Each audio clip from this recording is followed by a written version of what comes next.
Bonsoir. Exceptionnellement, ce n'est pas à l'autre bout du monde, mais ici, à Paris, que nous nous retrouvons ce soir. Après les événements qui ont secoué la France depuis le 7 janvier, nous avons choisi de vous proposer une édition spéciale d'Un œil sur la planète. Le monde est-il devenu Charlie ?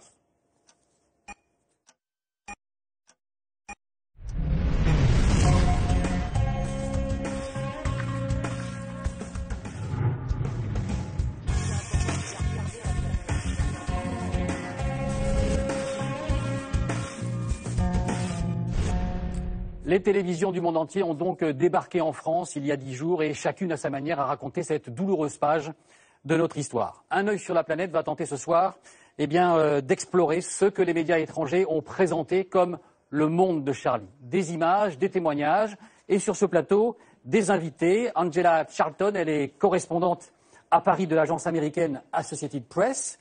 Mustapha Tossa, qui est éditorialiste pour des médias marocains.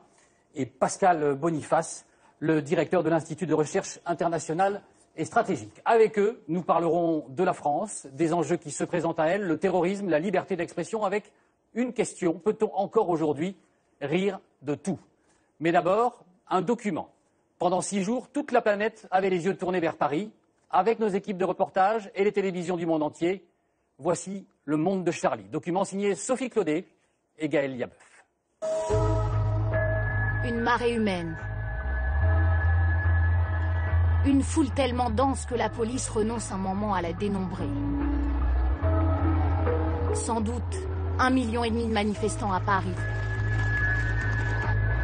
4 millions dans la France entière, venus proclamer leur attachement à la liberté d'expression et aux valeurs de la République.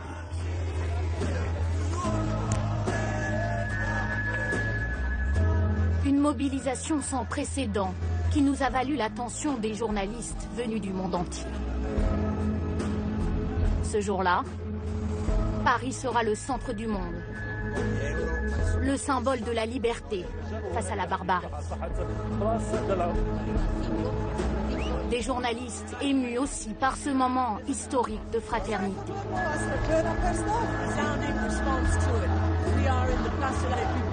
Ce n'est pas dans la mémoire un aussi énorme rassemblement avec un tel sentiment de vouloir être dehors, de vouloir être fraternel dans la défense de la liberté.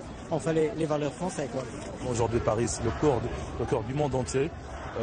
On voit ici tous les gens, tous les couleurs, toutes les religions, toutes les origines. Un seul message, non au terrorisme. Nous sommes ici pour soutenir le peuple français.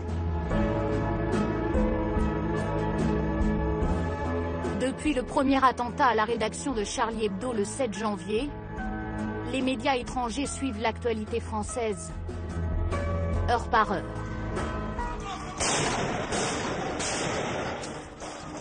Il était 11h30 à Paris. Des terroristes ont semé la terreur au sein de la rédaction de l'hebdomadaire Charlie Hebdo. Parigi, strage nella redazione di un giornale satirico. Our viewers are looking at live pictures here. Clearly, these are civilians. موقع الاقتحام في Port de Vincennes. Am späten Nachmittag haben Spezialkräfte der Polizei zeitgleich zugegriffen. We're told that at least 4 hostages have died. Très vite, nos alliés expriment leur solidarité. Et pour marquer leur soutien encore davantage, certains le font en français. Je veux m'adresser directement aux Parisiens et à tous les Français pour leur dire que tous les Américains se tiennent à leur côté. On est tous Français parce que nous pensons que la liberté, c'est la seule raison d'être de l'Europe et des citoyens européens. Notre pays s'unit au peuple français dans son opposition à toutes les formes de terrorisme et nous défendons fermement la liberté d'expression et la démocratie. Une fois n'est pas coutume, même la milice libanaise du Hezbollah, une organisation longtemps cataloguée comme terroriste en Europe, condamne les auteurs des attentats contre Charlie Hebdo.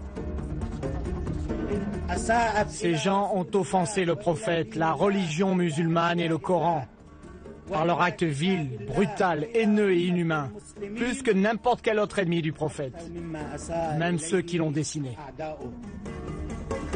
Vilipendé en Occident pour sa répression des civils en Syrie, le président Bachar al-Assad y va aussi de sa condamnation, adressant tout de même au passage une petite pique aux Occidentaux pour leur soutien à une partie de l'opposition syrienne. La Syrie s'oppose aux meurtres d'innocents partout dans le monde.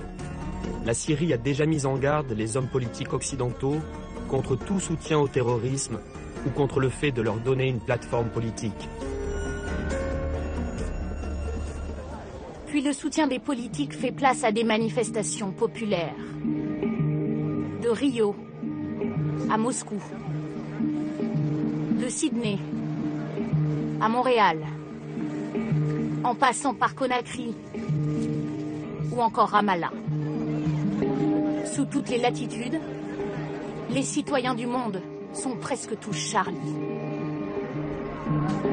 Comme à Bruxelles, où plus de 20 000 personnes défilent pour la liberté d'expression. Une foule émue entonne la Marseillaise.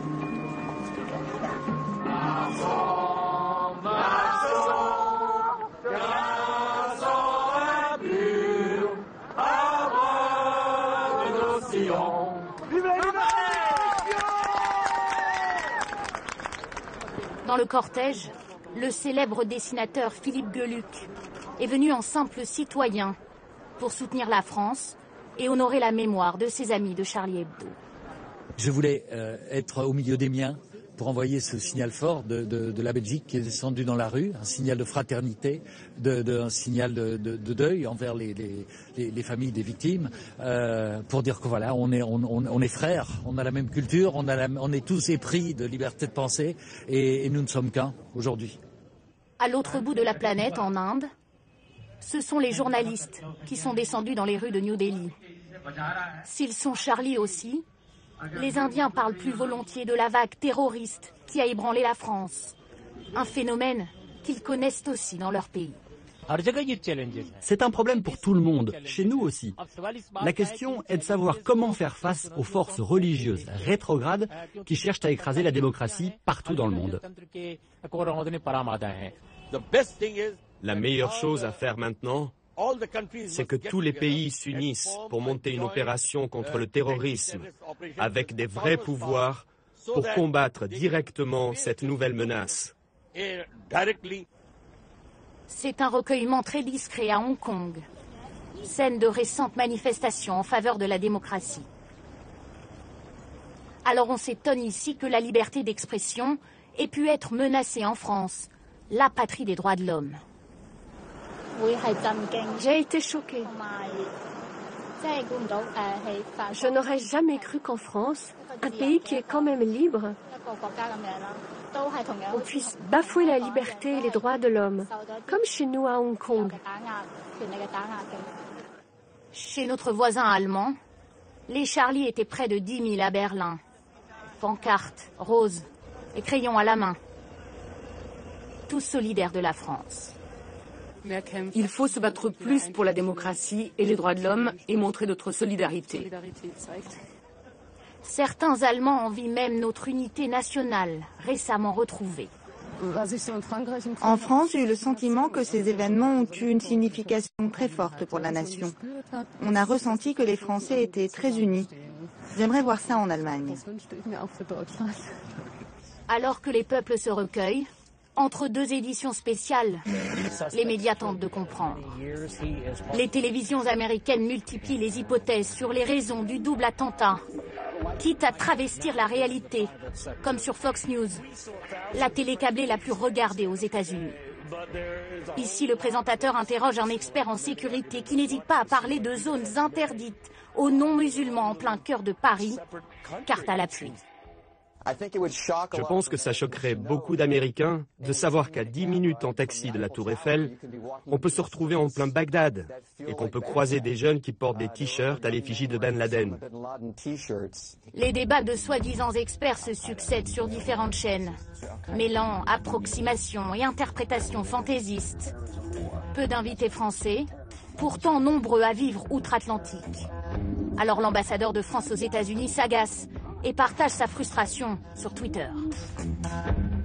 Tous ces débats sur la France, sur les chaînes américaines sans un seul Français, un déluge de clichés. Aux personnes concernées, il y a des quartiers dangereux en France, comme aux États-Unis, mais c'est dû à la criminalité, pas à l'islam. Aux personnes concernées, il n'y a pas de tribunaux islamiques en France. C'est tellement ridicule que j'ai même honte de devoir réagir. Sur la chaîne publique russe, on joue la peur du terrorisme, qui nous concerne tous désormais, quitte à se permettre de très gros arrangements avec la réalité. Reportage de notre envoyée spéciale, Olga Skabira. Dans ce quartier le plus dangereux de la capitale, habitent 90% de la population musulmane de Paris. C'est très facile de s'y perdre. Dans ces 3 arrondissements de la capitale, pratiquement personne ne parle français. Au marché, on ne vend que de la viande halal et il y a un très grand choix de vêtements musulmans. Une femme sur 2 porte la burqa ou le niqab. Il ne reste pratiquement pas de non-musulmans dans le quartier. Et la journaliste annonce des chiffres ahurissants. On apprend que la France compte 11 millions de musulmans. À Lyon, pour cette chaîne, il y a 30% de musulmans, 40% à Paris et 60% à Marseille. En Israël, on commente surtout le caractère terroriste des attentats plutôt qu'une atteinte à la liberté d'expression.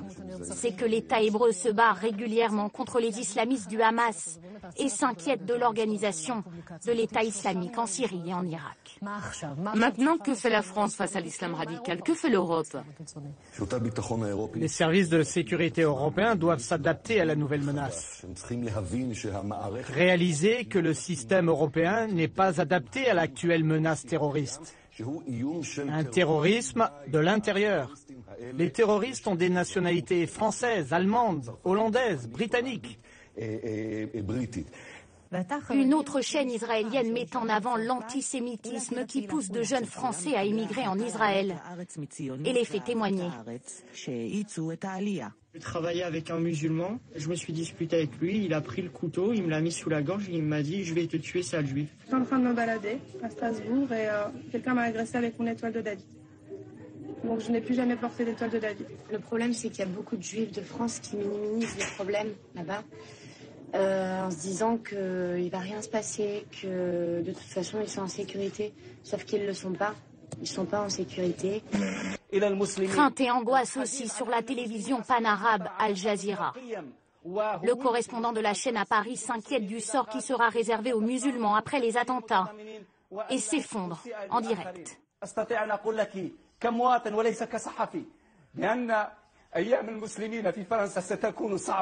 صعبة للغاية خاصة إذا دخل اليمين المتطرف على الخط يمكن القول بأننا دخلنا في مرحلة ستكون صعبة بسبب ما حدث اليوم.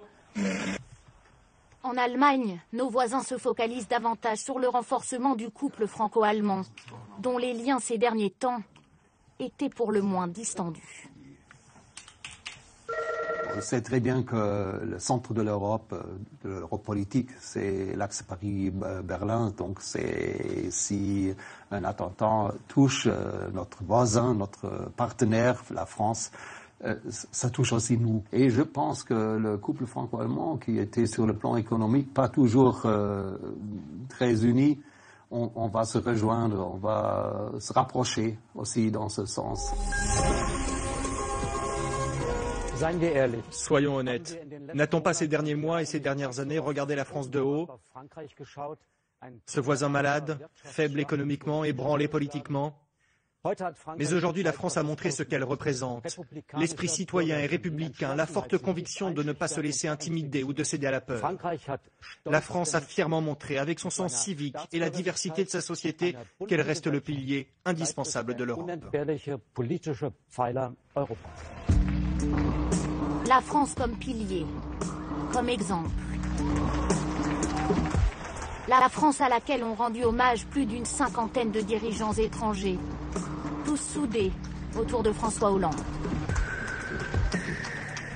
Tous pourtant ne sont pas connus pour leur respect des libertés. Alors dans certains pays comme au Gabon, la présence du président Ali Bongo à Paris choque les journalistes qui marchent pour dénoncer le manque de démocratie dans leur pays. De la même manière que les Français se battent pour préserver la liberté chez eux, de la même manière qu'ils se battent pour la promouvoir, nous aimerions bénéficier d'un peu de solidarité pour que la liberté soit aussi effective chez nous, que la liberté de presse soit une réalité au Gabon, ce qui malheureusement n'est pas le cas. À Dakar, au Sénégal, on regrette que les dignitaires africains oublient de défiler pour dénoncer les attentats terroristes commis par Boko Haram au Nigeria. Aujourd'hui, nous voyons Boko Haram tuer des enfants qui ont âgé de 6 ans, 7 ans, 8 ans. Il n'y a aucun président africain, même musulman africain, parce que ce sont des musulmans. Au nord du Nigeria, ce sont des musulmans. Il n'y a aucun président musulman qui a fait une marche ou bien déclaré son désaccord par rapport à cela. Dans la presse arabe, un dessin critique la présence d'un représentant de l'Égypte à Paris. Le pays a emprisonné plusieurs journalistes, dont 3 de la chaîne Al Jazeera dessinés ici. Sur une pancarte, ils réclament leur liberté, tandis que leur gardien, un militaire égyptien, verse des larmes de crocodile et se réclame de Charlie. Parmi les chefs d'État présents, certains sont pourtant connus pour leur inflexibilité envers la liberté de la presse. En conclusion, ce reportage décapant de nos voisins belges, qui n'hésitent pas à croquer les invités un peu gênants de François Hollande. Bras dessus, bras dessous, tous unis pour défendre la liberté d'expression, la liberté de la presse, la laïcité. Mais à bien y regarder, certains n'ont vraiment rien de Charlie. La plupart d'entre eux sont nos clients, si je puis dire. Ce sont des gens qui ne respectent pas les droits fondamentaux, ce sont des gens qui ont pris ces dernières années des mesures de restriction de la liberté d'expression ou d'association. Et donc, effectivement, ça nous pose problème de les voir main dans la main en train de se dire on est en train de créer la Sainte Alliance, peut-être contre la liberté d'expression. Parmi les invités gênants, le roi et la reine de Jordanie. Ils ont ordonné la fermeture de 300 sites internet depuis 1 an. Le Premier ministre turc aura sans doute oublié le temps de la marche que son gouvernement vient d'arrêter 70 journalistes. En Égypte, les journalistes d'Al Jazeera croupissent en prison pendant que le ministre des Affaires étrangères défile à Paris. Les Russes, Maliens et Gabonais n'ont pas de leçons à recevoir. Museler la presse, ils savent y faire. Mais la palme de l'imposture revient sans aucun doute à l'Arabie saoudite. Elle a financé et formé les terroristes de l'État islamique. Vendredi, elle fouettait publiquement Raif Badawi, les 50 premiers coups de fouet d'une série de 1000 pour avoir critiqué l'islam sur son blog. Ce type est aujourd'hui fouetté en public devant une mosquée parce qu'il a osé dire ce qu'il pensait, ou en tout cas permis le débat dans son pays, sur Internet, et en même temps, les autorités qui font ça, qui pratiquent ça, eh bien, condamnent ce qui s'est passé à Paris. C'est grotesque. Charb, Cabu, Wolinski se seraient sans doute régalés en caricaturant ce bal des hypocrites. Voilà pour ce commentaire décapant de la télévision belge. Bonsoir Pascal Boniface. Est-ce que vous partagez cette opinion? C'était en partie ce rassemblement un bal des hypocrites? Il y en avait certains, en tous les cas, tous n'étaient pas là pour la liberté, tous étaient peut-être contre le terrorisme, mais tous n'étaient pas pour la liberté. Mais à partir du moment où vous appelez des chefs d'État étrangers, il est difficile pour la France de refuser la présence de tel ou un tel, surtout si on a des relations diplomatiques. Le respect de la liberté dans chacun de ces pays est très variable, du pire au peu acceptable, au convenable. Ensuite, comment faire la limite? Comment dire, vous, je vous invite, vous n'avez pas le droit de venir, avec les problèmes que ça peut avoir. Je pense que le 11 janvier, l'heure était plutôt au rassemblement, aussi bien d'ailleurs au niveau populaire qu'au niveau des chefs d'État. Et le fait qu'il puisse y avoir, en étant conscient des limites de l'exercice, mais qu'il puisse y avoir 50 chefs d'État et de gouvernement présents dans les rues de Paris, c'est la première fois qu'il y a des chefs d'État et de gouvernement. Vous aviez déjà vu un rassemblement de cette ampleur? Jamais. Jamais lié, pas à un sommet diplomatique, mais à une marche dans la rue. Alors donc, effectivement, tout le monde, mais d'ailleurs peut-être aussi que parmi les millions de manifestants, tout le monde n'était pas un libéral convaincu, mais cet affichage, du moins, avait quand même quelque chose qui était intéressant. Alors ça a été un événement d'un retentissement absolument considérable. Il y a eu des dizaines et des dizaines de unes de journaux partout dans le monde.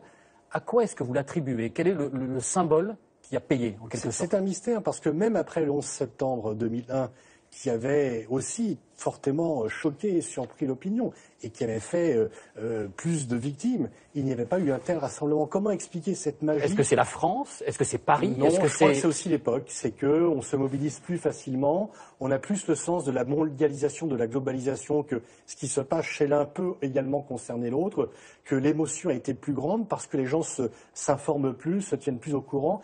Et le sentiment... Il y a deux phases de la mondialisation. La phase tragique avec ces attentats qui ont eu à la fois une face interne et internationale, et puis en même temps ce rassemblement à la fois national et international qui est dû à ce sentiment de subir un même danger. Alors c'est un peu tout le monde s'aime, hein, on l'a vu dans le document, c'était un peu à chacun sa France. Les Allemands ont retrouvé la France d'une certaine manière. Oui, alors qu'effectivement, la France était mal en point, on la disait mal en point, un peu sur la défensive. Et ce drame, d'une part, a créé un sursaut collectif national. Et ce sursaut collectif national a aussi interpellé les chefs d'État étrangers. Et puis, une fois que le mouvement est lancé, personne ne voulait être à l'écart. Alors, on aurait pu dire, bien sûr, pour revenir à la première question, on ne prend que des pays européens ou des pays de l'OCDE.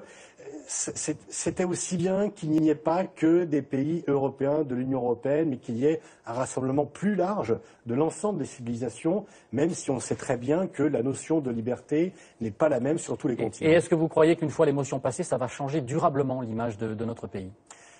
Ça va la changer pour quelque temps. On sait très bien qu'à l'émotion succède l'émotion, l'événement chasse l'événement. Et tout dépendra également de ce que l'on en fera. Tout dépendra du rebond que la France aura. Mais en tous les cas, ça a donné un signal dans la tragédie de rassemblement, de mobilisation positive. Les Français ont montré l'exemple et les dirigeants, aussi bien de la majorité que de l'opposition, ont été au rendez-vous. Alors il y a une chaîne qui ne nous a pas raté, c'est une chaîne américaine. Bonsoir Angela Charlton. Bonsoir.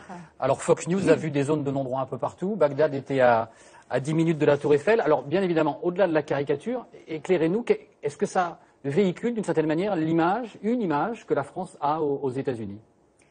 D'un côté, oui, bien sûr, parce qu'il y a certains Américains qui ne voient que Fox News, qui ont aussi une vision un peu des clichés de la France aussi. Mais de l'autre côté, il y a beaucoup d'Américains qui sont aussi écrits tout de suite sur leur Facebook et Twitter que je suis Charlie. Il y a les Américains qui ont appris un peu de français ces dernières semaines. Donc je pense que c'est difficile à dire que tous les Américains voient en France des Bagdad et des voilà, Kaboul. le monde était un peu bleu, blanc, rouge. Globalement, comment est-ce que les Américains ont vécu cette série d'attentats? Avec une certaine indifférence? Non, je pense qu'il y avait quand même pas mal d'émotions chez les Américains aussi. Et c'est pour les Américains, comme vous connaissez, les Américains sont assez isolés. Ils ne regardent pas trop d'actualité hors des États-Unis. Donc ça, c'était souvent hors de leur État même ou de leur exactement, région. Ou de leur ville. Donc ça, c'était une exception. Ça, c'était un moment où vraiment les Américains ont compris un peu que... Est-ce qu'on pourrait rapprocher le « Je suis Charlie » du « Nous sommes tous Américains » qui avait... Oui, un petit peu. Oui. Alors il y a eu une bévue, il y a eu une bévue de la part des autorités américaines qui n'ont envoyé personne. Est-ce que c'est un oubli ou est-ce que d'une certaine manière, ça veut dire qu'on a minimisé ce qui s'était passé à Paris? Je ne pense pas que c'était qu'ils ont minimisé. Je pense la Maison Blanche même, ils ont admis, ils ont reconnu après que c'était une erreur de jugement, qu'ils n'ont pas compris l'ampleur et la vitesse que ça a pris et c'est pour ça que Kerry est venu quelques jours après. C'est vrai qu'après toutes ces polémiques concernant l'hypocrisie, les questions de liberté de l'expression dans certains pays qui étaient représentés par les chefs d'État, il y a certains à Washington maintenant qui disent peut-être que c'était bien qu'on n'est pas venu finalement. Oui. Mais je pense que la Maison-Blanche est toujours un peu dans l'embarras. Vous n'avez pas eu le sentiment, Pascal Boniface, que les Américains ont un peu minimisé ce qui s'était passé? Non, mais d'une part, les services américains avaient peur pour la sécurité du président et du secrétaire d'État. Il y a toujours des précautions bien plus fortes pour les dirigeants américains que pour les autres. Les États-Unis sont un peu plus loin que l'Allemagne et le temps de prendre une décision, ça s'est décidé très rapidement, en quelques jours, parce que le vendredi, on n'annonçait pas encore autant de chefs d'État. Donc entre le surplus de sécurité que l'on prend surtout après un attentat, et je pense que les services de sécurité américains ont dû mettre leur veto à la présence de Barack Obama. John Kerry est venu pour montrer sa majesté, mais il est venu après, dans un accompagnement sécuritaire plus approprié. Donc on restera sur cette idée de bévue pour être gentil. Cette émotion énorme, notamment dans les pays qui ont souffert du terrorisme, comment a-t-elle été vécue dans le monde arabe? Et nous allons partir pour l'Égypte. Bonsoir Alaa El Aswani. Vous êtes écrivain, Vous avez notamment écrit Extrémisme et dictature et vous avez été très actif au moment des printemps arabes. Comment est-ce que vous avez réagi lorsque vous avez appris que Charlie Hebdo avait été attaqué? Moi, je vois ce qui s'est passé d'une manière... je vois l'essentiel. Pour moi, c'est que il y a des personnes qui ont décidé de tuer des caricaturistes et des journalistes parce que simplement ils sont contre les caricatures et les articles qu'ils produisent. Et je trouve ça du terrorisme, et pas seulement du terrorisme, je trouve ça de la barbarie. Alors, moi, j'étais... Il faut préciser que vous avez vous-même été la cible des islamistes dans votre pays. Oui, moi, oui, ça m'est arrivé 2 ou 3 fois. J'étais même menacé à Paris, à l'Institut du monde arabe, par des islamistes. Alors, mais je dois dire que l'essentiel, c'est la liberté d'expression. Ça ne veut pas dire que quand on dit « je suis Charlie », ça ne veut pas dire forcément qu'on est d'accord avec les caricatures. Les caricatures comme les articles, quand on écrit, quand on dessine, on ne va pas plaire à tout le monde. Il y aura toujours des gens qui ne sont pas contents. Mais la question, comment réagir quand on est contre une caricature? On peut toujours réagir de manière civilisée. On peut faire des manifestations, on peut faire un procès, on peut faire beaucoup de choses. Mais tuer les caricaturistes, comme je viens de dire, pour moi, c'est de la barbarie absolue. On va revenir à cette question de la liberté d'expression un peu plus tard. Bonsoir, Moustapha Tossa. Vous êtes éditorialiste marocain. Bonsoir. Comment est-ce que dans les pays du Maghreb, les populations, les gouvernements ont réagi à ces attentats de Paris? Oui, ils ont réagi très mal et très bien en même temps, parce qu'il ne faut pas oublier que la France et cette région du Maghreb, c'est très proche sur le plan humain, sur le plan linguistique, sur le plan civilisationnel, sur le plan médiatique. Toutes vos émissions sont regardées, scrutées, aimées aussi par cette opinion. Donc, moi, l'impression que j'ai eue, c'est que la France a été attaquée, mais une grande partie de la société maghrébine, dans son ensemble, a été touchée.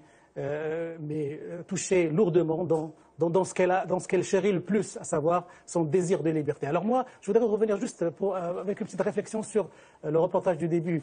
Tout à l'heure, il y avait une petite aire de moquerie à la fin du reportage du journaliste belge. Moi, j'ai l'impression qu'on a voulu faire trop dire à cette manifestation des 50 chefs d'État beaucoup plus de sens qu'elle n'a réellement. Les gens, cette personnalité-là n'était pas tous pour soutenir Charlie Hebdo. Ils étaient là pour montrer leur solidarité avec la société française et leur inscription dans la guerre contre le terrorisme qui s'annonce. Et c'était beaucoup plus important leur présence. Alors on a voulu dire, oui, c'est vrai qu'on ne peut pas être dictateur chez soi et venir réclamer sur le bitume parisien la liberté et chérir la liberté. Il y a cette contradiction, mais il y a aussi cette mobilisation internationale pour lutter contre le terrorisme. Et la réunion de Bruxelles aujourd'hui a illustré cette rencontre entre ces volontés pour lutter contre le terrorisme. On a entendu dans le document tout à l'heure un correspondant de la chaîne Al Jazeera, la chaîne qatari, qui disait « ça va être terrible en France pour les musulmans ». Est-ce que c'est un sentiment que vous partagez et que les populations du Maghreb ont partagé? Oui, d'autant plus que ce journaliste particulièrement fait partie de mes amis que je connais très bien. Alors lui, il a surréagi un petit peu parce qu'il ne faut pas oublier que ces attentats interviennent à un moment où l'islamophobie est érigée en mode de pensée et de comportement. On a donné la parole à beaucoup de journalistes, d'écrivains. On a érigé l'islamophobie comme une mode. Et donc, il y avait une crainte de la part des musulmans de France que cet attentat ne serve d'huile sur le feu, n'attise encore davantage leur rejet qu'ils sentent de la part de la société française. Et l'émotion de ce journaliste-là traduisait cette crainte, cette peur de l'avenir. Et elle était légitime. Alors, est-ce qu'elle est réelle? Est-ce qu'elle n'est pas un instant d'émotion sur le moment? Ça, les semaines ou les mois vont nous le montrer. Mais il y a une vraie crainte que ces attentats ne se retournent contre ces musulmans de France et ne soient l'objet eux aussi de violences et de stigmatisation violentes comme l'ont été malheureusement en d'autres cas d'autres musulmans. Voilà, je voudrais qu'on continue notre tour du monde des réactions à ces attentats. Ils ont eu il y a un autre pays dans lequel ils ont eu une résonance extrêmement particulière, c'est évidemment Israël. Bonsoir Charles Anderling, vous êtes notre correspondant à Jérusalem. Quelle a été d'abord, Charles, la réaction des autorités israéliennes à la première attaque, l'attaque contre Charlie Hebdo? Tout d'abord, écouter des conseils, un appel de M. Netanyahou au président Hollande et à Manuel Valls, exprimant la solidarité. Sur les chaînes israéliennes, pas d'émission spéciale à ce stade, mais beaucoup de conseils aux services français qui ont raté leur coup. Timidement, quelques analystes ont rappelé que les services israéliens ne réussissent pas toujours. On se souvient des 3 adolescents israéliens enlevés et assassinés en Cisjordanie. Puis, au mois de novembre dernier, les 4 rabbins assassinés à coups de hache dans une synagogue de Jérusalem. Cela n'a pas empêché de grandes critiques sur la sécurité française, l'attitude française. Un éditorialiste a écrit maintenant, peut-être que les Français comprendront. À ce stade, on suivait une chose.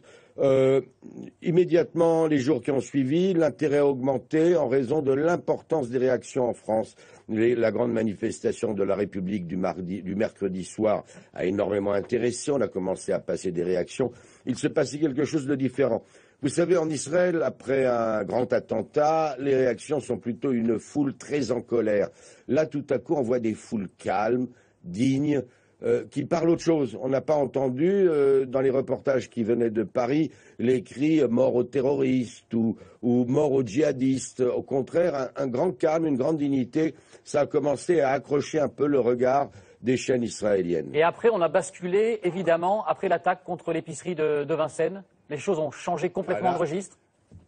Là, c'est devenu une affaire israélienne. C'est des Juifs, des gens qui sont candidats à l'immigration en Israël, à l'Alia, qui sont concernés. Le vendredi, toute la journée, on a eu des flashs en direct sur les chaînes, avec bien entendu des commentaires et beaucoup d'interviews de personnalités juives, de Français qui expliquent, de Français juifs qui expliquent qu'ils ne sont pas protégés, qu'ils ont de plus en plus peur. Et le dénouement, bien entendu, a été accueilli. Au moins, les otages ont été libérés et les 4 morts, on a immédiatement eu les noms et on a su qu'ils étaient le portrait de chacune des victimes. Une dernière question, Charles. Il y a eu un débat en France pendant cette période, une période où la communauté juive se sentait dans une grande insécurité sur la question de savoir s'il fallait partir ou rester. Certains ont jugé qu'il fallait rester, résister d'une certaine manière et ne pas fuir. Est-ce que c'est un débat qui a eu un écho en Israël? Tout à fait. Cela dit, en général, ce que l'on voit ici dans la presse et même souvent dans la rue avec nos concitoyens arrivés de France, c'est il faut immigrer, il faut venir, il faut se rendre en Israël.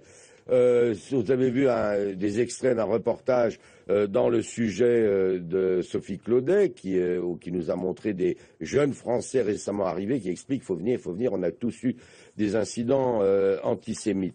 Cela dit, les déclarations de M. Netanyahou aux Français juifs pour qu'ils émigrent en Israël ont été accueillies diversement dans la classe politique. À gauche, on a conseillé à M. Netanyahou d'adopter un autre ton, de dire qu'il faut venir en Israël par sionisme, pour construire, non pas par peur. Ce fut aussi l'attitude de plusieurs personnalités de la communauté juive française. Et puis, on a eu aussi tous les incidents en parallèle à la venue à Paris de M. Netanyahou, qui d'abord ne devait pas venir, a insisté pour aller quand même, un accrochage apparemment avec l'Élysée, qui en contrepartie a annoncé si M. Netanyahou vient, eh bien nous invitons Mahmoud Abbas. Les deux sont venus. Je sais également qu'il y a eu des mots assez durs de Manuel Valls à M. Netanyahou après ses déclarations sur l'immigration des Français juifs. Voilà, nous savons tout grâce à vous, Charles, comme d'habitude, et on va revoir un dessin qui est paru, une caricature qui est parue pendant ces jours-là. On peut dire welcome, voilà, bienvenue en Israël. C'est évidemment un dessin humoristique. Et puis on va terminer ce tour du monde par l'un des pays dont on a le moins entendu parler pendant ces 10 derniers jours, la Chine. Elle était aux abonnés absents, mais ça ne veut pas dire que les autorités chinoises n'ont pas suivi ce qui se passait à Paris. Écoutez le témoignage de notre correspondant Alain de Chalvron. Cette affaire de Charlie Hebdo était délicate à traiter pour les autorités chinoises. D'une part, il fallait bien montrer que la Chine était solidaire de la France dans la lutte contre le terrorisme, d'autant que la Chine est elle-même victime d'une vague de terrorisme depuis 2 ans, avec notamment un attentat le 1er mars dernier qui a fait 29 morts à l'arme blanche à la gare de Kunming. C'est un petit peu le 11 septembre chinois. Ces attentats ont été attribués à des musulmans ouïghours. Et même si la composante nationale, c'est-à-dire indépendantiste, est sans doute plus forte que la composante religieuse, eh bien les Chinois clament qu'ils sont victimes du terrorisme international, comme la France. Donc pas de problème sur cet aspect des choses. En revanche, de voir des millions de personnes se mobiliser en France pour la liberté d'expression, ça pose un problème. La liberté d'expression, c'est pas le fort des autorités chinoises. La liberté de manifester, non plus. Alors on a un peu tourné autour du pot et puis finalement, on a trouvé l'angle d'attaque. La liberté d'expression a des limites et Charlie Hebdo, en attaquant les religions, les a franchies. C'est donc que le système chinois qui encadre, c'est un euphémisme, la liberté d'expression est le meilleur système. CQFD. CQFD, voilà. Et après ce tour d'horizon de l'émotion mondiale à des degrés divers, on va rentrer dans la deuxième partie de ce voyage dans le monde de Charlie. Et cette liberté d'expression encadrée dont on vient de parler Alain de Chalvron à l'instant, ce n'est pas la tasse de thé de Charlie Hebdo. Grâce à une très forte mobilisation et une bonne dose de courage, Charlie Hebdo est reparu, un incroyable succès d'édition et une flambée de violence mondiale. Le récit est signé Dorothée Oliéric, Juliette Cohen-Olivieri et Éric Fongardan. Un jour de folie dès l'ouverture des kiosques et des librairies comme à Lille, où près de 500 personnes jouent des coudes. Acheter Charlie Hebdo, après les attentats, se veut un acte citoyen, même si la bousculade n'a rien de démocratique.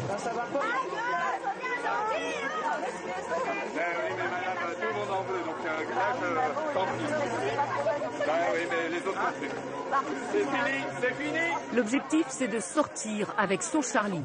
Pardon ? C'était chaud ? C'était très chaud. J'ai jamais fait les soldes, je pense que c'était pire que les soldes. Un phénomène sans précédent à la mesure du traumatisme vécu. Un engouement national et même international. Traduit en 5 langues, le numéro est distribué dans 25 pays. L'impression n'arrête pas de battre des records. 1, puis 3, puis 5 et enfin 7 millions. Le plus grand tirage de l'histoire de la presse française. Mais la une du nouveau Charlie, avec le prophète Mahomet et sa larme à l'œil, va offenser des millions de musulmans dans le monde. Vendredi, jour de la grande prière pour les musulmans, c'est l'embrasement. De l'Afrique à l'Asie, en passant par le Moyen-Orient. Dans le centre d'Alger, les manifestants descendent dans la rue clamer leur colère dans un pays peu habitué à ce genre de rassemblement. Les pancartes disent oui à la liberté d'expression, mais non au blasphème.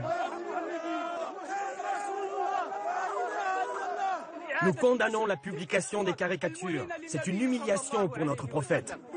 Nous défendrons notre prophète avec notre âme et notre sang.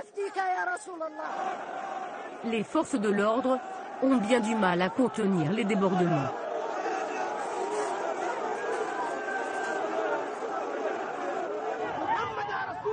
Au Niger, c'est la capitale Niamey qui s'enflamme à son tour. Alors que le président nigérien était venu défiler à Paris, des jeunes de son pays s'en prennent au drapeau tricolore. D'abord couvert d'insultes, il est ensuite brûlé.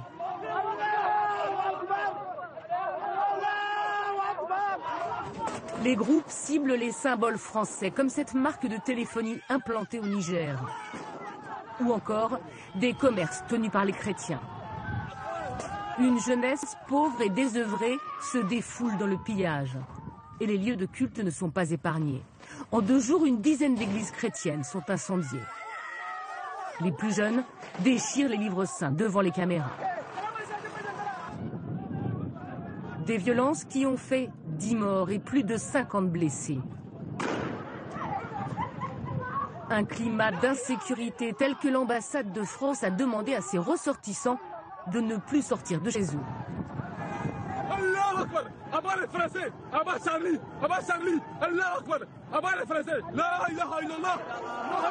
La colère n'est pas moins grande au Sénégal. À Dakar, les slogans sont éloquents. Mort à Charlie. On n'est pas Charlie. Laissez-nous garder notre vie. Nous sommes tous des musulmans. Nous sommes fiers d'être musulmans. Ici, on n'est pas Charlie, mais Kouachi. Mort à Charlie. Les auteurs de la fusillade à Charlie Hebdo, les frères Kouachi, sont devenus pour beaucoup des héros.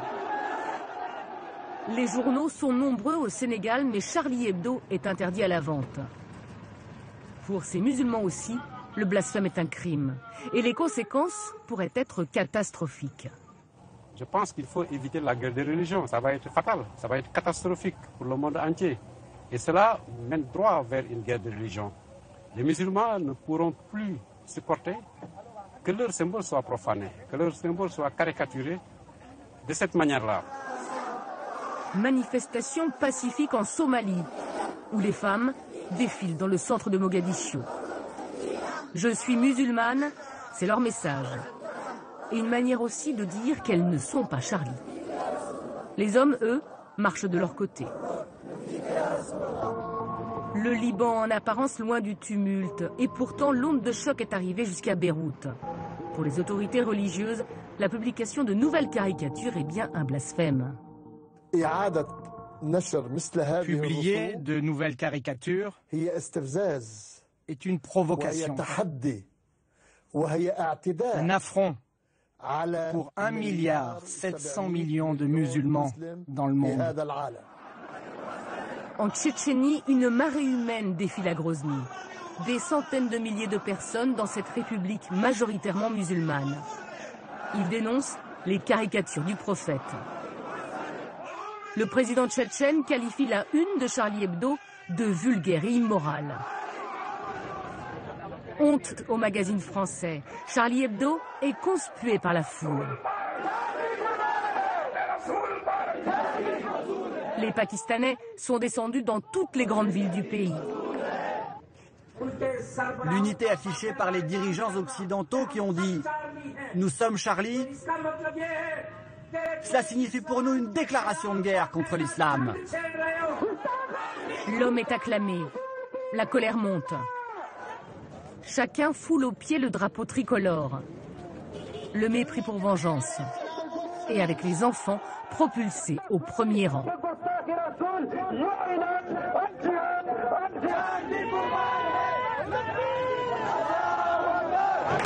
Les forces de l'ordre tentent de calmer le jeu, mais à Karachi, la situation dégénère. Un photographe pakistanais de l'agence France Presse reçoit une balle en plein poumon. Il est grièvement blessé, mais ses jours ne sont plus en danger. Et la colère ne retombe pas.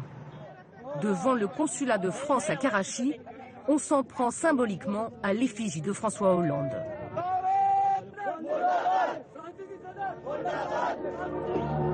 À Jérusalem, une foule palestinienne brûle le drapeau français.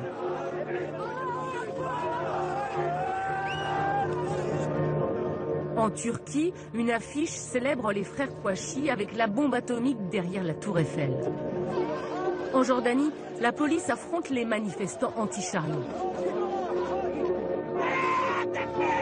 En Afghanistan, qui vient de voir partir les troupes de l'OTAN, la haine est aussi forte. À Téhéran, l'ayatollah Kermani fustige ceux qui soutiennent les caricatures au nom de la liberté. En réponse, les fidèles scandent « Mort à l'Amérique ». Quant à la réaction de l'organisation État islamique, elle s'est faite à la radio, avec un communiqué qui juge la publication de Charlie Hebdo extrêmement stupide. En France, les caricatures de Charlie Hebdo, quelles qu'elles soient, sont acceptées au nom de la liberté d'expression. Mais pour les pays anglo-saxons, les choses ne sont pas si simples. La plupart des quotidiens américains n'ont pas publié la nouvelle une de Charlie Hebdo, même s'ils ont abondamment couvert la grande manifestation parisienne. Le New York Times n'a pas souhaité répondre à notre demande d'interview, mais nous a transmis ce communiqué. Nous avons pour principe de ne pas publier d'images ou de documents qui offensent clairement les sensibilités religieuses. Même attitude de la presse britannique. L'éditorialiste française Caroline Fourest en a fait les frais. that in UK you cannot show a simple drawing as that. With Mohammed, Here at Sky News, we've chosen not to show that cover, so we would appreciate Caroline not showing that. I do apologise for any of our viewers who may have been offended by that. As you know, here at Sky News, we've taken the editorial decision not to feature the cover of Charlie Hebdo. Lors de son vol pour les Philippines, le pape a été interrogé sur la liberté d'expression. Il condamne bien sûr les attentats, mais comprend la réaction des peuples face à une offense religieuse. Si mon meilleur ami parle mal de ma mère, alors il peut s'attendre à prendre un coup. C'est normal. C'est normal. Vous ne pouvez pas provoquer. Vous ne pouvez pas insulter la foi des autres personnes. On ne se moque pas de la foi. Le blasphème peut-il être autorisé? Charlie Hebdo le revendique comme un droit et promet encore de l'humour, du rire et de l'irrévérence, quelles qu'en soient les conséquences.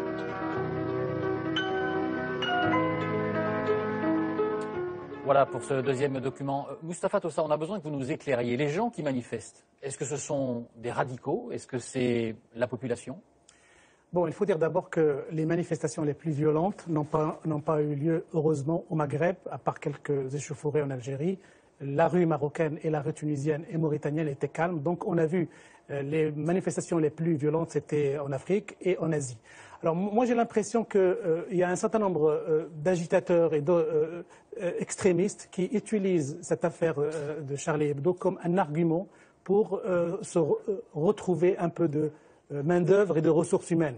À un moment donné, il faut bien utiliser quelque chose pour mobiliser, pour exciter, pour identifier un ennemi, là en l'occurrence la France. Donc on manipule les populations? Voilà, moi j'ai l'impression qu'il y a une vraie manipulation de la population pour aboutir à un but, celui de séduire et celui d'engager.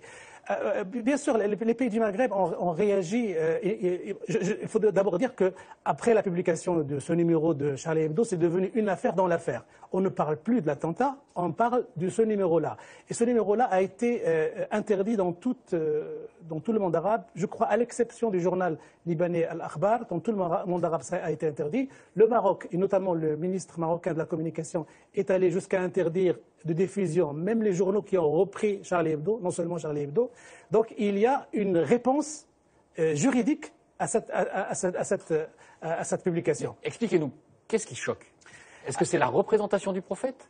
Alors voilà, quand on voit par exemple un certain nombre de commentaires qui ont été dans le reportage, et les gens parlent de Charlie Hebdo, ils évoquent l'ancienne affaire, quand Charlie Hebdo avait reproduit des dessins blasphématoires, jugés blasphématoires, publiés par un journal danois par Charlie Hebdo. C'est-à-dire qu'ils n'ont pas vu la nouvelle couverture, c'est ça que vous dites? Cette nouvelle couverture, à part ceux qui l'ont vue sur Internet, personne ne l'a vue.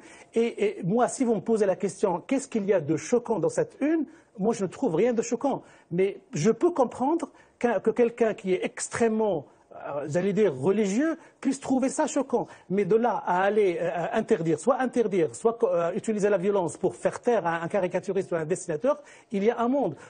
Est-ce que des gens dans votre entourage ont trouvé ça choquant? Oui, il y a des gens qui ont trouvé ça choquant pour la simple raison que cette une a été auréolée par toutes les accusations qui ont été portées depuis quelques années contre Charlie Hebdo et tout le débat juridique, toutes les manifestations dans le monde musulman pour dénoncer ça.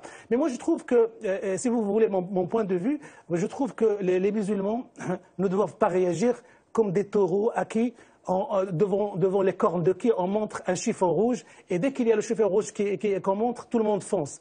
Il doit y avoir des réponses. Pascal Boniface, tout à l'heure, on a cité quelques-uns, des réponses. Moi, ma meilleure réponse, c'est de les ignorer. À partir du moment où on ne les regarde pas, si on est choqué par ces dessins, à partir du moment où on ne les regarde pas, ils n'existent pas. Les regarder, être provoqué par, susciter des réactions et de l'indignation, ça fait partie d'une réaction épidermique et sanguine. Quant à utiliser la violence, ça ne fait plus partie de la religion, ça c'est du terrorisme et ça c'est de la délinquance violente. Et ça nécessite un autre traitement que celui politique ou médiatique. On va retourner au Caire, revoir Alaa Aswani. Est-ce que vous avez vu, Alaa Aswani, la une de Charlie Hebdo? Est-ce que vous l'avez reçue au Caire? Oui, mais j'ai pas vu, mais c'était pas publié au Caire quand même. C'était pas distribué au Caire, mais j'ai vu les caricatures. Et vous en avez pensé quoi? Si vous voulez ça, pour moi, personnellement, les Égyptiens, moi je dirais, la plupart des Égyptiens, ils sont contre la violence, contre cette barbarie qui s'est passée, surtout avec les Juifs et les journalistes, et aussi la plupart des Égyptiens sont aussi contre les caricatures. Vous voyez, même les chrétiens, hein, parce que ils trouvent que c'est choquant, parce qu'ils trouvent que ils sont pas d'accord que leur prophète, qu'on se moque de leur prophète.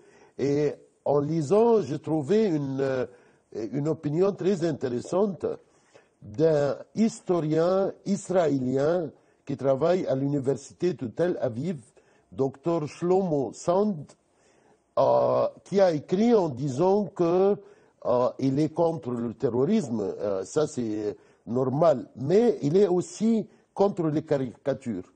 Il a dit, j'ai relevé dans ces caricatures une haine manipulatrice destinée à séduire davantage des lecteurs évidemment non musulmans.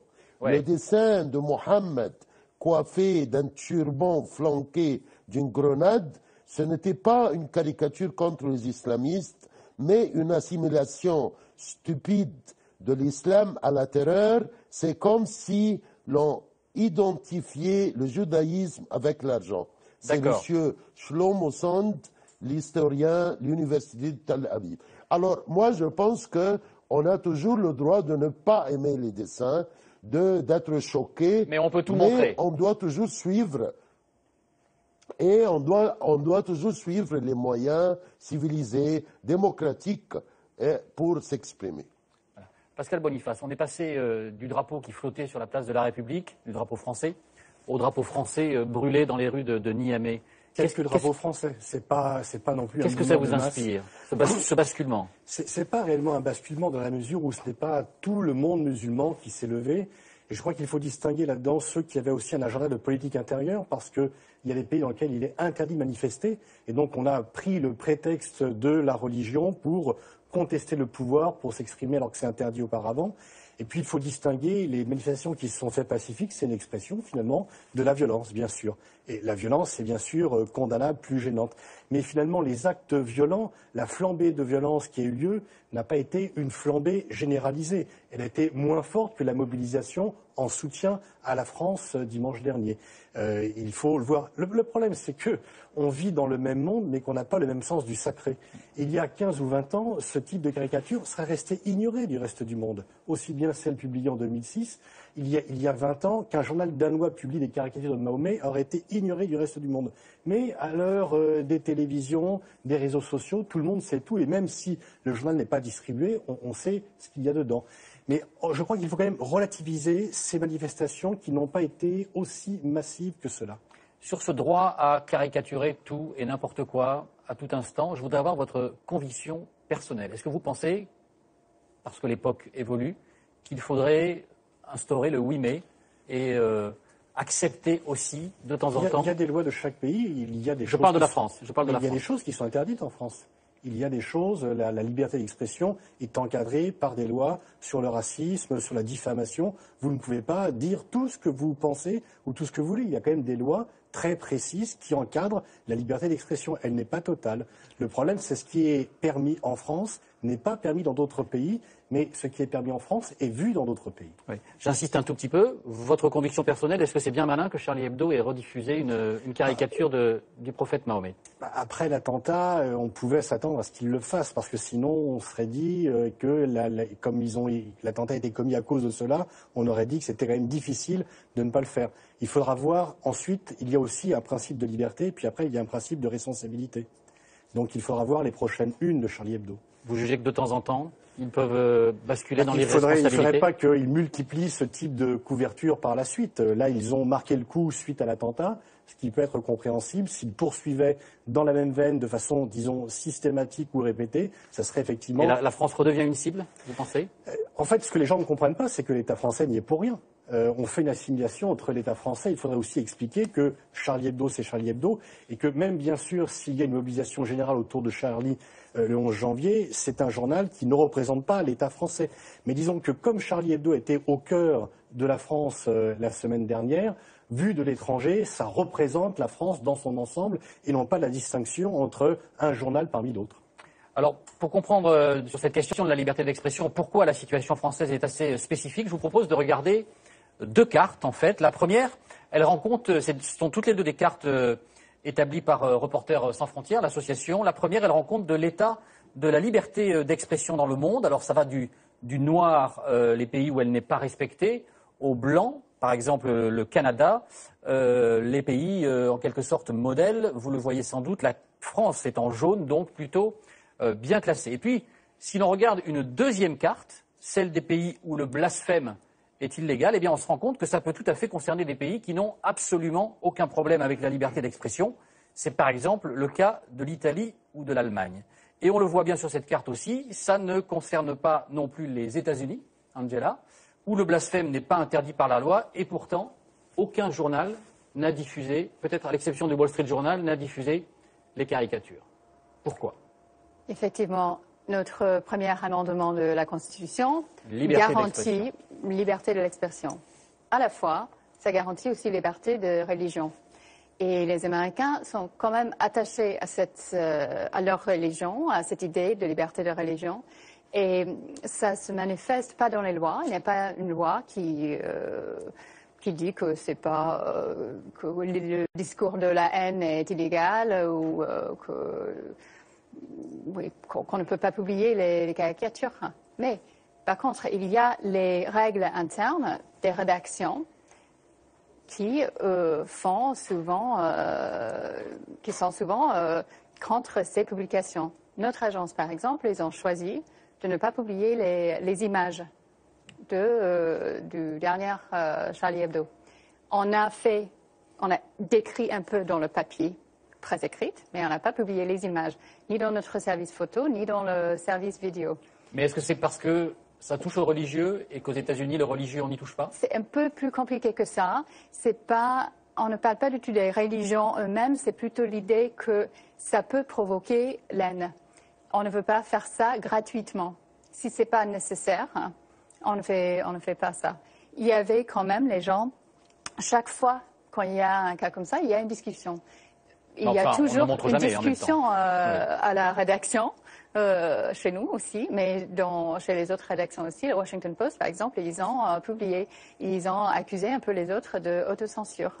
Et donc, il y a toujours une discussion, même dans notre rédaction chez nous, maintenant, quand ça continue. Est-ce qu'on avait raison de ne pas publier ou pas? Ça, c'est le débat démocratique. C'est-à-dire que si on n'est pas d'accord, on critique de façon politique ceux qui ont fait cela. Il faut bien voir que dans cette affaire, il faut permettre tous les débats et interdire toutes les violences. Voilà. Mais dans un pays où le président prête serment sur la Bible, on ne montre pas des caricatures à caractère religieux. Je peux dire que ce n'est pas uniquement l'islam non plus. Notre agence, par exemple, a fait le choix de ne pas publier les images des masques des tribus des Indiens américains qui ont été mises aux enchères ici en France. Voilà. Je crois aussi que, Étienne, ce que ça révèle, ce que cette affaire Charlie Hebdo révèle aussi, c'est on a parlé de choc des civilisations. Avant qu'on y arrive, il y a un choc des modèles d'intégration. Le modèle anglo-saxon, avec son esprit communautariste, son respect intégral de toutes les religions, et puis il y a le modèle républicain, avec cette laïcité, cette liberté d'expression totale qui veut que tout est permis, y compris de se moquer des signes sacrés. On va reparler de communautarisme puisque nous partons pour Londres. Bonsoir Loïc Delamornay. Il n'y a pas d'interdiction du blasphème là encore en Grande-Bretagne, mais on a vu l'image de l'éditorialiste française Caroline Fourest, Charlie Hebdo à la main, littéralement zappé de l'antenne par la chaîne Sky News. Est-ce que ça a ému en Grande-Bretagne ? Non, Étienne, cette affaire avec Sky News n'a ému personne ici parce que vous l'avez déjà un petit peu évoqué, pour le modèle américain, ici, il y a une seule ligne rouge. Alors on ne va pas dire qu'il n'y a pas de liberté d'expression ou de liberté de la presse ici au Royaume-Uni, ce serait ridicule de l'affirmer, mais c'est vrai, il y a une ligne rouge, un tabou, ça n'est pas la famille royale, contrairement à ce qu'on dit habituellement, c'est bien la religion. Ici, on n'insulte pas, on ne critique pas, on ne caricature pas une religion, c'est quelque chose qui relève, vous l'avez dit avec votre correspondante américaine, de la décision de chaque journal. Il y a d'ailleurs eu des votes ici dans certains grands journaux. Un journaliste du Guardian nous expliquait d'ailleurs qu'il y a eu un vote assez serré pour savoir s'il publiait ou non cette une de Charlie Hebdo. Et puis quasiment toute la presse, à quelques exceptions près et en tout petit, quand ils ont reproduit très timidement cette nouvelle une de Charlie Hebdo, quasiment toute la presse a décidé de ne pas la reproduire dans une forme d'autocensure ou alors de retenue, diront plutôt certains. En fait, c'est très intéressant. Vous avez parlé tout à l'heure de blasphème. Alors ici, le blasphème, effectivement, n'est pas illégal. En revanche, il suffit d'aller juste à côté. On reste dans les îles britanniques. On va en Irlande. Et là, le blasphème est tout à fait illégal. C'est un délit qui est puni de 25 000 € d'amende. Mais ça ne veut pas dire que l'humour britannique ou la satire britannique n'existe pas. Absolument pas. Vous avez de grands journaux de satire britannique, notamment l'un qui s'appelle Private Eye, qui fait pareil toutes les semaines beaucoup rire les Anglais, mais on ne touche pas à la religion. Alors, ça peut s'expliquer pour tout un tas de raisons. On ne va pas faire un cours d'histoire ici ce soir, mais évidemment, vous n'avez pas eu de révolution française par voie de fait ici au Royaume-Uni. Mais c'est important parce que ça veut dire que la laïcité à la française, qui est un ciment de la société française, eh bien, n'existe pas ici. Vous avez un autre exemple qui est assez marquant. Le chef de l'État, qui est la reine Elisabeth II, est à la fois chef de l'État et chef de l'Église anglicane. Vous voyez qu'il n'y a pas véritablement de séparation entre l'Église et l'État. Et puis, vous l'avez encore évoqué il y a quelques instants, ce communautarisme, ce modèle multiculturel britannique fait que on n'insulte pas son voisin, quelle que soit sa religion. C'est d'ailleurs quelque chose qui nous étonne souvent, nous les Français, quand on voit ici, encore une fois, cette absence de laïcité avec des fonctionnaires qui peuvent être voilés, des policiers qui peuvent avoir, on les voit souvent ici, par exemple, le turban sikh, cette ethnie d'Inde du Nord, eh bien, qui sont policiers britanniques et qui assument de manière tout à fait ostentatoire ces signes religieux. Donc, on ne va pas jusqu'à provoquer, c'est une vraie décision, un vrai vivre ensemble qui caractérise la société multiculturelle britannique. Merci beaucoup Loïc. On va terminer ce tour d'horizon de la liberté d'expression dans un certain nombre de pays en retournant en Israël. On va retrouver Michel Kitchka. Bonsoir Michel Kitchka, vous êtes membre de Cartooning for Peace, c'est l'association de dessinateurs qui a été créée par notre confrère Plantu. On va d'ailleurs voir certains de vos dessins pendant votre intervention. Est-ce qu'on peut se moquer de tout en Israël ? Écoutez, en Israël, il y a, grosso modo, c'est évidemment depuis 15 jours, je suis ce qui se passe en Israël, comme Charles, ici à mes côtés, et surtout, j'ai essayé de comprendre comment étaient définies les limites de la liberté d'expression en Israël. Grosso modo, elles sont semblables à la France. Elles sont grosso modo semblables à la France. La notion de blasphème, ici, elle n'est pas véritablement inscrite dans la loi. D'un autre côté, c'est une loi mandataire, donc qui date d'avant la création de l'État d'Israël, d'avant l'indépendance, qui n'a en fait été appliquée qu'une fois en 66 ans d'existence du pays pour un cas extrême qui n'avait aucun rapport avec la caricature. Donc finalement, et aussi, et c'est peut-être paradoxal ou ça ne l'est pas, je ne sais pas, c'est à vous de le dire, en Israël, il y a quand même une espèce de vivre ensemble de toutes les religions monothéistes. Il n'y a jamais eu de caricature de Mahomet dans la presse israélienne, par exemple, que ce soit en 2006 ou que ce soit aujourd'hui. Et d'un autre côté, la dernière couverture de Charlie Hebdo a été reprise dans la presse israélienne. Je n'ai pas senti le moindre émoi.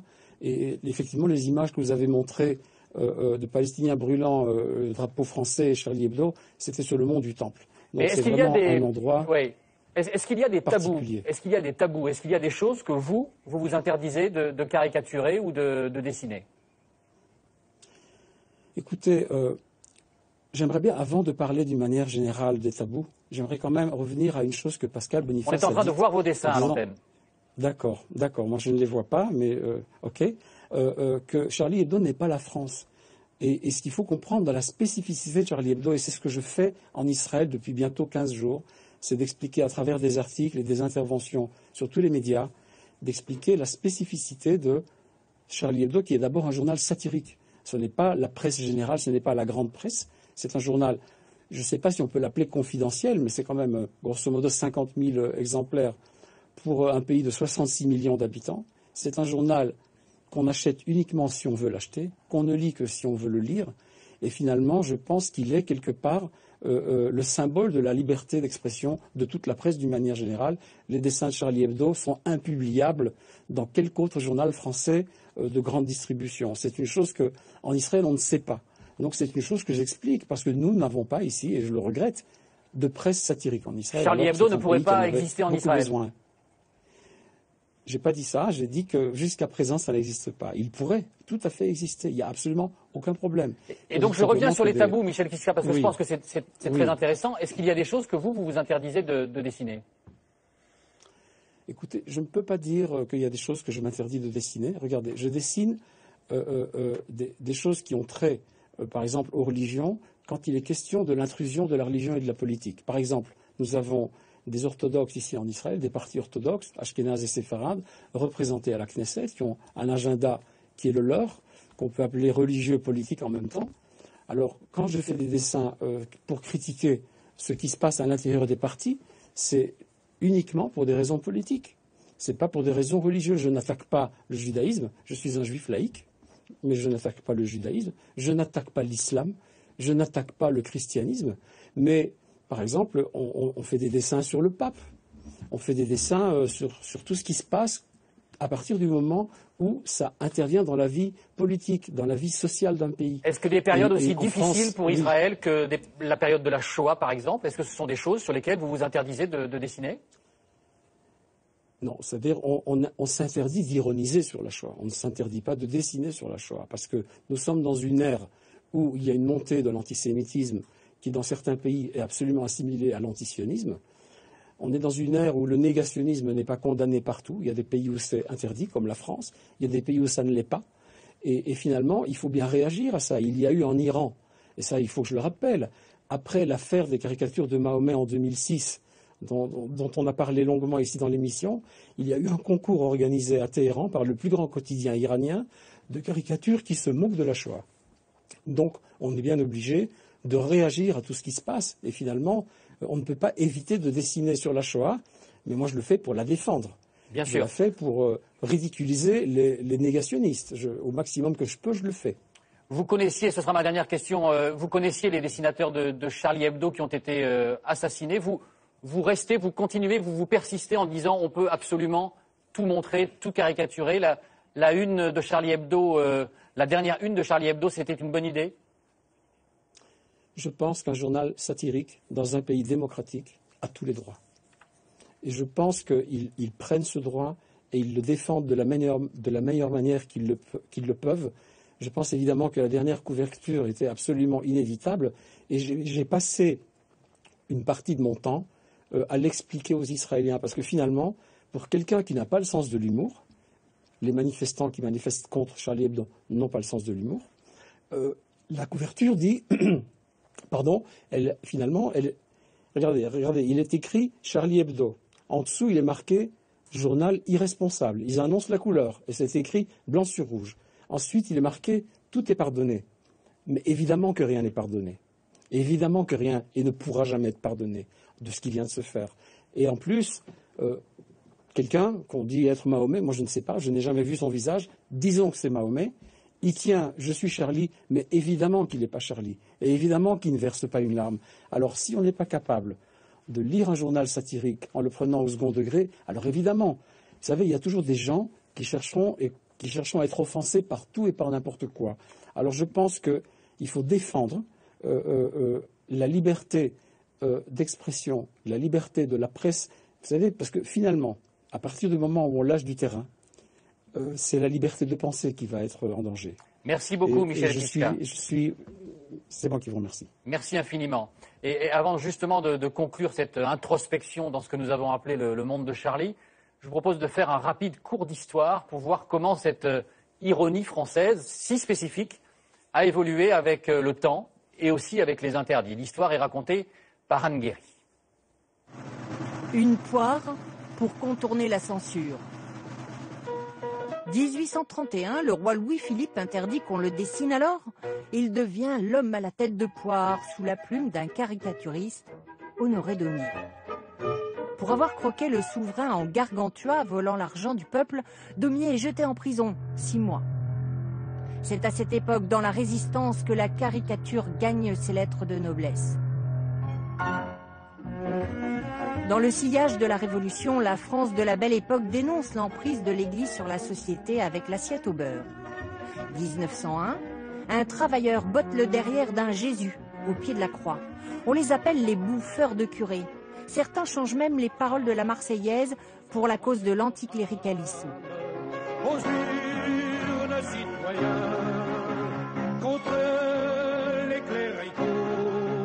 Et finalement, en 1905, la loi consacre la séparation de l'Église et de l'État, la laïcité, fonde désormais la République.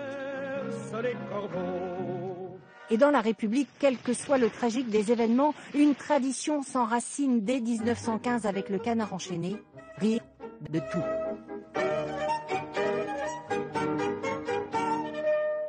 Ni Dieu ni maître, voilà la marque de fabrique en 1960 d'Harakiri.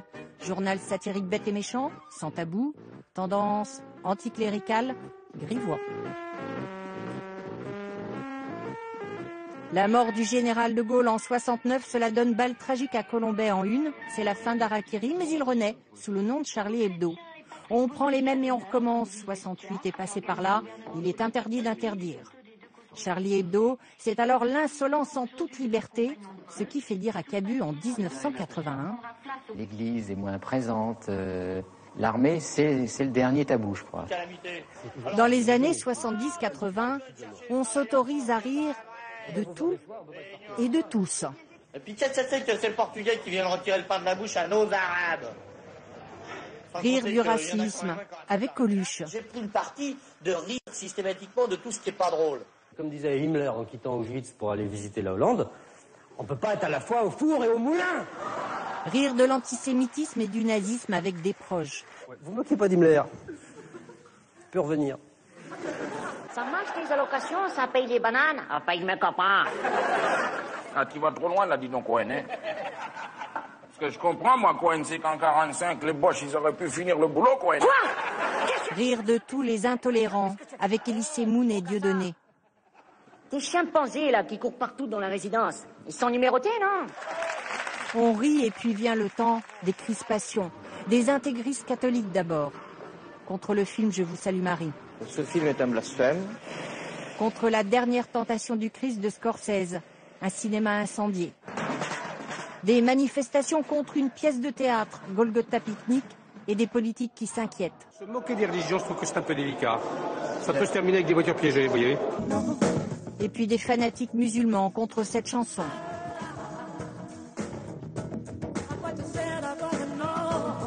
Menacée de mort, Véronique Sanson renonce à la chanter. 2011, un attentat contre Charlie Hebdo pour avoir caricaturé Mahomet. Pourquoi rire et avoir de l'humour sur quelque chose de sacré? Quelque chose de sacré, il n'y a pas d'humour. Au nom du sacré, le 7 janvier 2015, 2 intégristes assassinent 12 personnes dans les bureaux du journal satirique. Mais les survivants de Charlie Hebdo persistent et signent. Mahomet est toujours à la une. L'humour, sans autre forme de regret, comme le disait Coluche. On a tort de s'énerver parce que si tu veux, on arrive à dire des trucs après qu'on regrette. Que je regrette? Non, moi je... L'humour au nom de la tolérance dans la tradition de Voltaire. La tolérance n'a jamais excité de guerre civile. L'intolérance a couvert la terre de carnage. Voltaire, 1763. Angela Charlton, à la lumière de ce débat, est-ce que vous pensez, vous, que cette spécificité française qu'on a tenue coûte que coûte, qui est de pouvoir essayer de pouvoir rire de tout, est-ce que, avec le temps, elle doit s'adapter ou est-ce qu'on doit la conserver à tout prix? Vous qui êtes américaine. Pour moi, j'aimerais bien que ça reste la France quand même. Ça fait une partie de la France que j'aime aussi et ça fait partie aussi de la différence entre la France et les autres pays. On peut rire de tout. Mustapha, on peut rire de tout? Oui, on peut rire de tout. Et moi, j'aimerais bien que la France, reste ce pays-là qui incarne la liberté d'expression, la démocratie, les droits de l'homme. Des fois, on oublie ce que c'est que la France. Mais moi, personnellement, ce genre de dessin ne me choque pas. Mais moi, en tant que patron d'une rédaction, je ne les aurais pas dessinés, je ne les aurais pas mis à la une. Parce que ce que ça rapporte est beaucoup plus lourd et plus grave que ce que ça vaut. Toucher un certain nombre de choses, montrer une espèce d'héroïsme sur ça ne vaut pas le coup. Moi, je dis que, et là où je rejoins un petit peu un certain nombre de Marocains qui ont écrit là-dessus, il y a une réflexion à faire sur nous-mêmes, les musulmans, ce que nous, on peut supporter. Quelqu'un a dit les Arabes ont beaucoup d'humour, les musulmans moins. Il ne faut pas qu'on tombe dans le piège. La meilleure manière de lutter contre ce qu'on considère comme blasphématoire, c'est ignorer ces desseins, ne pas répondre ni par la violence, ni par autre milieu. Ignorer, ça veut dire que ça n'existe pas. À partir du moment où vous rentrez dans le jeu de la provocation, vous rentrez dans la logique du taureau qui voit du rouge, et bien vous rentrez dans la logique de la confrontation, et on abandonne le terrain de la liberté d'expression pour aller sur un autre terrain. Et il y a une affaire qu'on aurait pu discuter ici sur ce plateau, et c'est très lié, c'est la meilleure manière de lutter contre la terreur, qui est le produit d'un certain nombre d'exagérations et qu'on n'a pas évoqué aujourd'hui. On aura peut-être l'occasion de le faire. Absolument. Pascal Boniface, on a le sentiment qu'on est un peu à la croisée des chemins et que si on ne fait pas attention, les failles qui peuvent s'ouvrir béantes entre les différentes communautés à l'intérieur de la France vont produire des difficultés pour le vivre ensemble. C'est déjà le cas depuis quand même plusieurs années. Ce n'est pas tout à fait nouveau, même s'il y a une illustration dramatique avec ces assassinats, cette tuerie. Je crois qu'il y a charrier, c'est une chose, c'est parce que quand on charrie quelqu'un, on se moque en complicité. C'est tout à fait différent. Mais une fois encore, en France, on ne peut pas rire de tout. Il y a des lois qui fixent des limites. Il faut respecter ces lois. Et ensuite, on combat le dessin par d'autres dessins. On combat les écrits par d'autres écrits, pas par l'assassinat, pas par la violence. Et c'est ça la limite. Et donc, on peut tout critiquer dans le respect des lois. Les lois qui interdisent certaines choses et qui interdisent surtout le recours à la violence, pour exprimer des désaccords. Michel Klitschka, Charlie Hebdo était un symbole qu'on a voulu assassiner. Vous considérez-vous que le combat doit continuer et qu'il faut se battre coûte que coûte pour préserver cette liberté? Écoutez, il y a trois choses qui ont été assassinées de façon barbare. Il y a les dessinateurs de Charlie Hebdo qui sont la liberté de penser et la liberté de s'exprimer. Il y a des policiers français qui représentent l'État. Et l'un d'eux était français de confession arabe. Et il y a 4 citoyens français qui étaient de religion juive. Et c'est pour ça que Emmanuel Valls a parlé d'une déclaration de guerre à la France. Évidemment, aujourd'hui, on parle de Charlie Hebdo qui est au centre de tout. Moi, je pense que Charlie Hebdo doit continuer à se battre.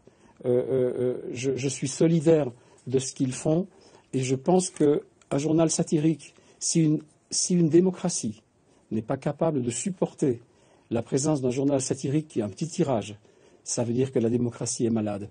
Et j'ai l'impression, et la certitude même, que les musulmans ou les manifestants dans les pays musulmans qui étaient dans les rues à brûler le drapeau français, et j'ai vu aussi quelques drapeaux américains et israéliens, puisqu'il y avait déjà des allumettes, pourquoi pas, n'ont pas vu ces caricatures de la même manière où les manifestants de 2006 n'avaient pas vu les caricatures danoises, et qu'on est dans une époque de manipulation totale, et qu'il faut résister. Il ne faut pas avoir peur. Et vous continuerez à résister avec vos dessins? Absolument, seulement j'essaie de le faire le plus intelligemment possible. J'essaie de le faire dans la tolérance et dans la provocation. On voit les derniers dessins que vous avez produits. C'est une équation très difficile. Oui, je ne les vois pas à l'antenne. Alors je ne sais pas lequel vous montrer. Bon, oui, bon, vous savez, beaucoup de dessinateurs ont dessiné des crayons, bien sûr, qui sont... Vous savez, moi, il suffit d'aller regarder le 11 septembre, on est dans un après-11 septembre, et il faut revenir un peu en 89 à la fatwa sur Salman Rushdie. On est dans une nouvelle ère où il faut combattre et résister et pas se laisser intimider. C'est presque une ingérence dans la politique de la France, ce qui se passe en ce moment. Et je suis content pour Charlie Hebdo qu'ils aient eu un tellement grand tirage. Merci beaucoup. Merci à vous trois également d'être restés aussi tard avec nous. Merci à vous qui nous avez suivis pour cette émission un peu particulière. Un grand merci également à Patrick Boité, Isabelle Le Dizet, Dominique Thiers, Fabien Serfati et tous les autres que j'oublie probablement. Nous nous retrouverons très prochainement en extérieur sur nos terrains de jeu habituels. Et d'ici là, gardez un œil très vigilant sur notre planète. Bonsoir.